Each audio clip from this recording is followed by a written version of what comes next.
Hello guys, once again welcome to our channel Future Nursing Officer. Today our topic is heart failure या अपन कह सकते हैं congestive cardiac failure या congestive heart failure. अगर आप सभी भी बनना चाहते हैं फ्यूचर नर्सिंग ऑफिसर तो फ्यूचर नर्सिंग ऑफिसर चैनल को सब्सक्राइब करें और जो भी सारी रेगुलर क्लासेस हो रही है वो रेगुलर क्लासेस लेते रहिए। तो फ्रेंड्स, मैं आपको ये बता दूं कि प्रीवियस क्लास के अंदर मैंने कुछ क्वेश्चंस दिए थे आपको सॉल्व करने के लिए कंपटीशन एग्ज़ाम में, जो कि काफ़ी बार आए हुए भी है और काफ़ी इम्पोर्टेंट हैं। तो उनके आंसर मैं आपको क्लास के एंड में दूंगा और कुछ नए क्वेश्चंस दूंगा नेक्स्ट क्लास के लिए। तो आप ना क्लास को स्टार्टिंग से लेके लास्ट तक लेना। तो स्टार्ट करते हैं आज हार्ट फेलियर। हार्ट फेलियर क्या होता है? हार्ट फेलियर से मतलब अपने को यह नहीं होना चाहिए, ये नाम से ये पता लग रहा है कि हार्ट फेलियर मतलब कि कम्प्लीटली हार्ट वर्क करना बंद कर दिया है। तो इसका मतलब ये नहीं होता कि कम्प्लीटली हार्ट फेल हो गया है या काम नहीं कर रहा है।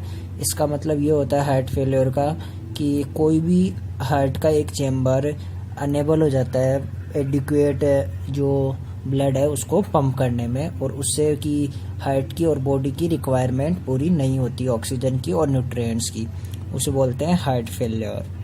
तो हार्ट फेलियर का मतलब ये मत समझना कि हार्ट फेल हो गया है, काम करना है। इसका मतलब ये होता है कि heart failure is the inability of the heart to pump sufficient blood to meet the need of tissue for oxygen and nutrients. मतलब कि हार्ट अनेबल हो जाता है ब्लड को पंप करने में, और ऐसा होने की वजह से जो टिश्यूज है उनके अंदर ऑक्सीजन की और न्यूट्रिएंट्स की कमी हो जाती है। Now next is classification.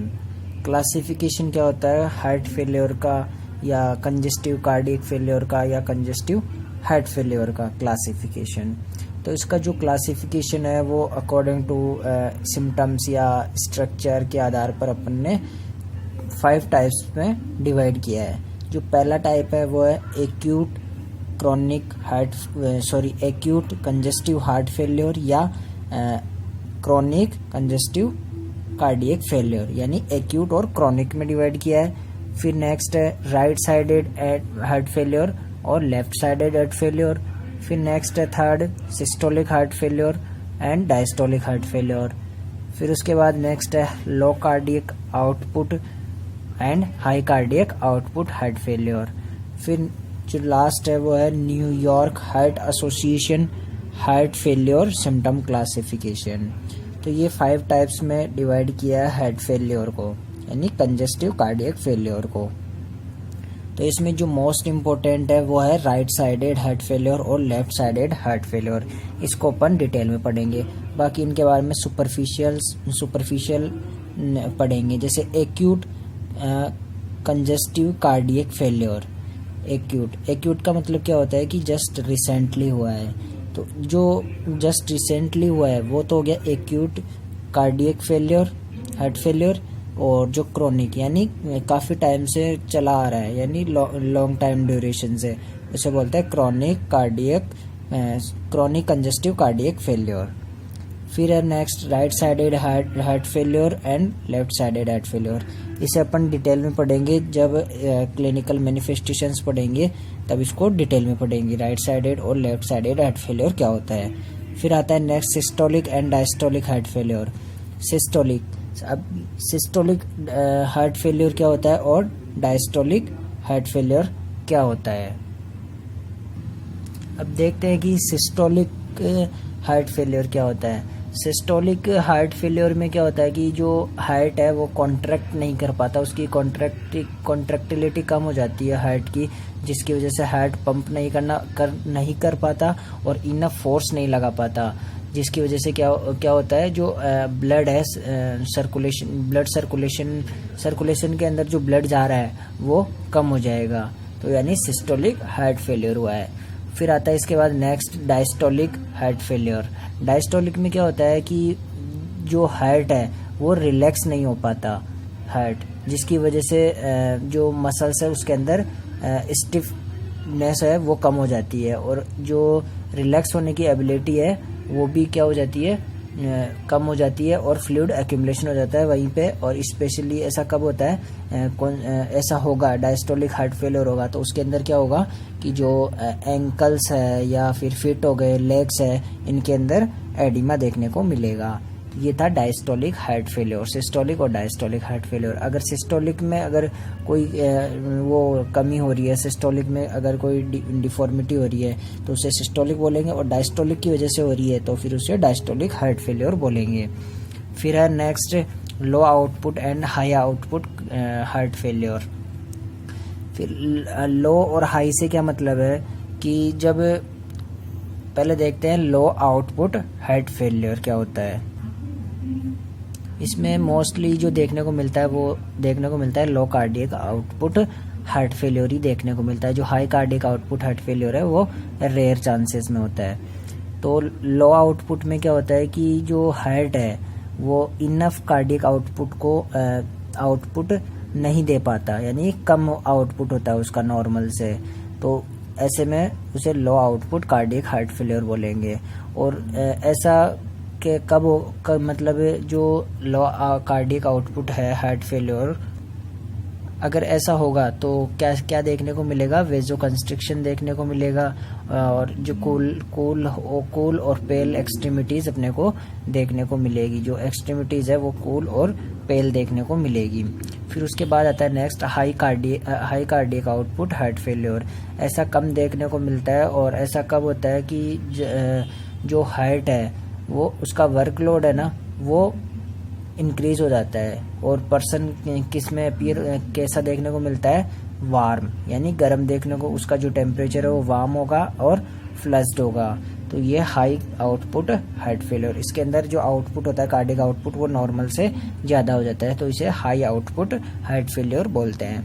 फिर नेक्स्ट है New York Heart Association heart failure symptom classification, यानी न्यूयॉर्क के अकॉर्डिंग इसके जो साइन सिम्टम्स है उसके क्लासीफाई किया है। तो इसको मेनली 4 टाइप्स में क्लासीफाई किया गया है। इसका जो क्लासिफिकेशन है वो है जैसे क्लास 1, क्लास 2, क्लास 3, क्लास 4, यानी जो ये involvement of sine and symptoms के अकॉर्डिंग इसको डिवाइड किया है। तो ये इतना ज़्यादा इम्पोर्टेंट है नहीं। इसके अंदर जो इम्पोर्टेंट है वो है राइट साइडेड हार्ट फेलियर और लेफ्ट साइडेड हार्ट फेलियर, जो कि अपन क्लिनिकल मैनिफेस्टेशंस के अंदर डिटेल में डिस्कस करेंगे।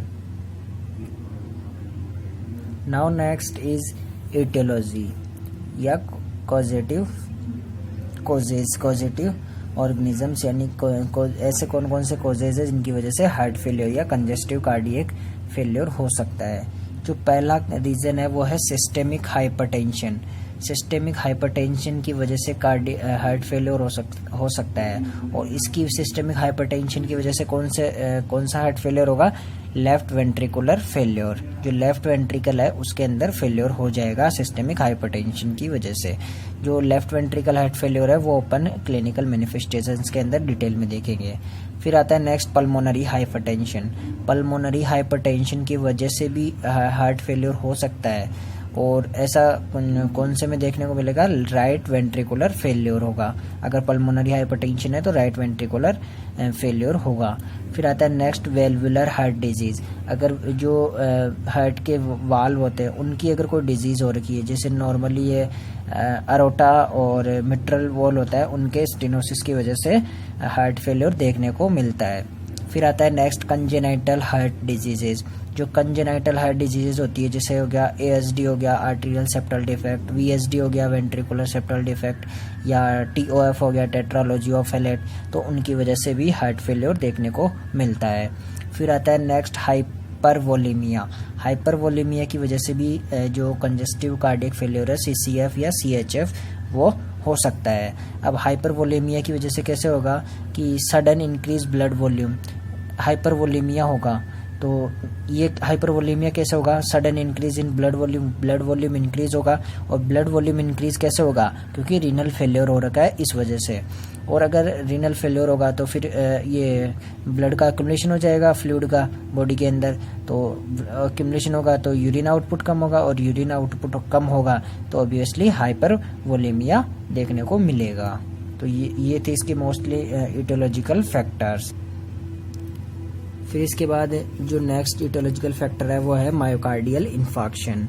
अगर मायोकार्डियल इन्फार्क्शन हुआ है तो भी क्या देखने को मिलेगा, हार्ट फेलियर देखने को मिल सकता है। फिर अगर पेरिकार्डाइटिस हुआ है, पेरिकार्डाइटिस की वजह से भी हार्ट फेलियर हो सकता है। नॉट प्रॉपर, जो पेरिकार्डाइटिस होता है उसके अंदर प्रॉपर डायस्टोल नहीं हो पाता है, तो पेरिकार्डाइटिस की वजह से भी हार्ट फेलियर हो सकता है। फिर पेरिकार्डियल इफ्यूजन और कार्डियक टेम्पोनाड, इनके जो ये तीनों कंडीशन है, इनके अंदर जैसे पेरिकार्डाइटिस, पेरिकार्डियल इफ्यूजन और कार्डियक टेम्पोनाड, इनके अंदर भी क्या होता है कि हार्ट फेलियर हो सकता है, क्योंकि जो ब्लड पंप कर रहा है हार्ट है वो इनएडिक्वेट यानी प्रॉपर एडिक्वेट क्वांटिटी में ब्लड पंप नहीं कर पाता, इस वजह से हार्ट फेलियर हो सकता है। और इन तीनों कंडीशंस को क्या बोलते हैं, अगर तीनों ही एक साथ हो रही है, पेरिकार्डाइटिस, पेरिकार्डियल इफ्यूजन और कार्डियक टेम्पोनाड, तो इसे बोलते हैं ड्रेसलर सिंड्रोम। ये कंपटीशन एग्जाम के पॉइंट ऑफ व्यू से इम्पोर्टेंट है कि ड्रेसलर सिंड्रोम में क्या क्या होता है, कौन कौन से ये जो साइन सिम्टम्स है वो आते हैं। फिर आता है मायोकार्डाइटिस, एंडोकार्डाइटिस, यानी कि जो हार्ट की मसल्स है, सॉरी लेयर है, उनकी जो इन्फ्लामेशन हो जाता है, जैसे मायोकार्डाइटिस, एंडोकार्डाइटिस या पेरिकार्डाइटिस, उनकी वजह से भी जो हार्ट है वो मतलब स्ट्रेच हो जाता है, और उनकी वजह से भी हार्ट के जो चैम्बर है वो प्रॉपर वर्क नहीं कर पाते हैं, और जो एडिक्वेट क्वांटिटी में ब्लड को पंप नहीं कर पाता है, और ऑक्सीजन की और न्यूट्रिएंट की जो डिमांड है वो कम हो जाती है। फिर स्मोकिंग और अल्कोहल, स्मोकिंग और अल्कोहल की वजह से भी जो वाल्व है हार्ट के, उनके अंदर कोई भी वो डिफॉर्मिटी हो सकती है या चैम्बर के अंदर, जिसकी वजह से जो ब्लड है वो आगे फर्दर पंप नहीं हो पाता वेंट्रिकल से, और वहीं पे एक्युमुलेट हो जाता है, तो इस वजह से भी क्या हो सकता है, CCF या CHF हो सकता है। फिर उसके बाद आता है नेक्स्ट पैथोफिजियोलॉजी। पैथोफिजियोलॉजी क्या है, पैथोफिजियोलॉजी देखते हैं कि due to any etiological factor, जो भी इटियोलॉजिकल फैक्टर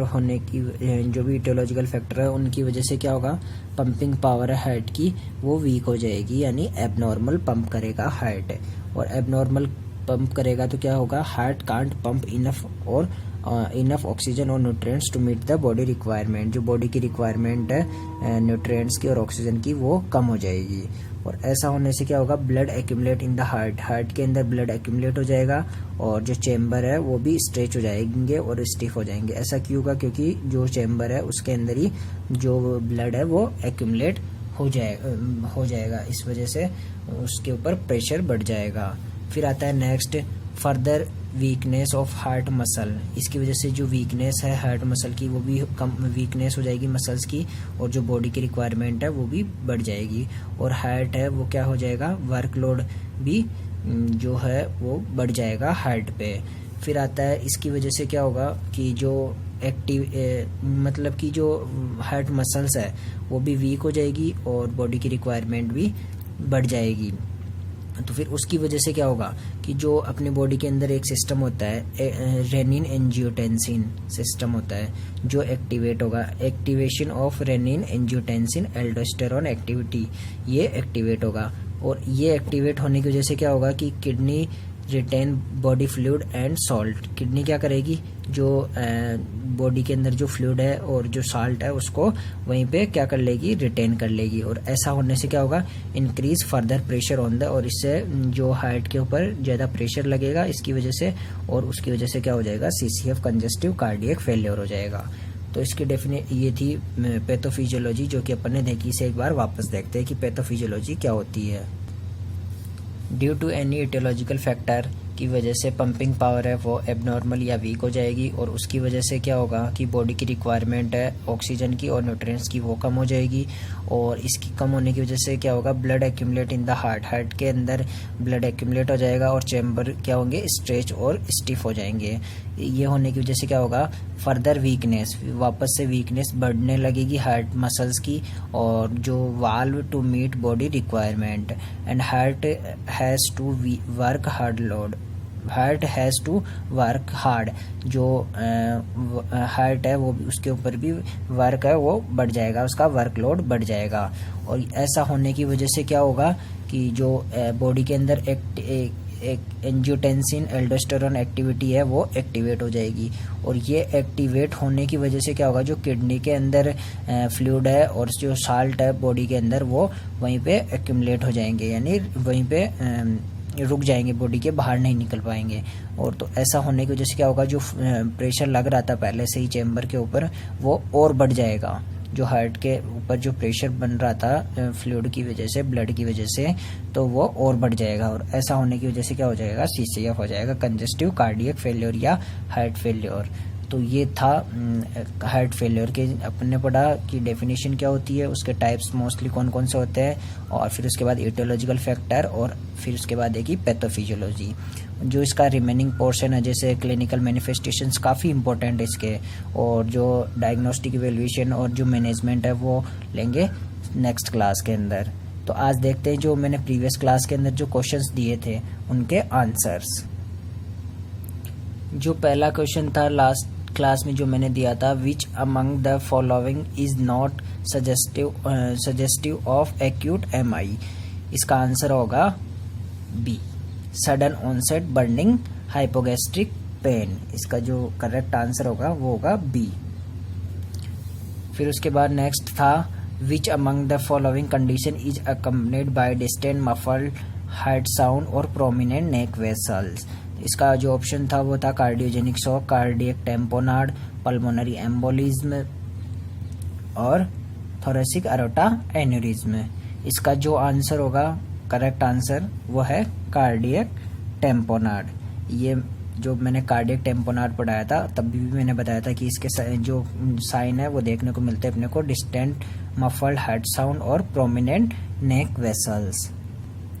तो उसके बाद आता है next question, which type of fat is harmful for our body, body के लिए कौन सा फैट हार्मफुल होता है। तो उसका आंसर होगा, जो अपने लिए बॉडी के लिए जो हार्मफुल फैट होता है वो होता है ट्रांस फैट, यानी कि इसका आंसर होगा बी। फिर उसके बाद नेक्स्ट क्वेश्चन है, which of the following complication occur with in 24 hours of MI होने के बाद, आफ्टर 24 आवर के बाद कौन सा कॉम्प्लिकेशन अपने को देखने को मिलता है। तो इसका आंसर होगा वेंट्रिकुलर एन्यूरिज्म। ये मोस्ट कॉमन कॉम्प्लिकेशन अपने को देखने को मिलता है। फिर नेक्स्ट है, platelets can be stored at, platelets को कितने डिग्री टेम्परेचर पे स्टोर करके रखा जाता है और कितने दिन तक रखा जा सकता है। तो इसका आंसर होगा 20 to 24 degree centigrade for 5 days. इसका जो आंसर होगा वो होगा A, 20 to 24 degree centigrade for 5 days.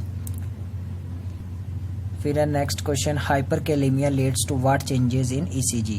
Hyperkalaemia के अंदर ECG के अंदर कौन सा चेंजेस अपने को देखने को मिलता है।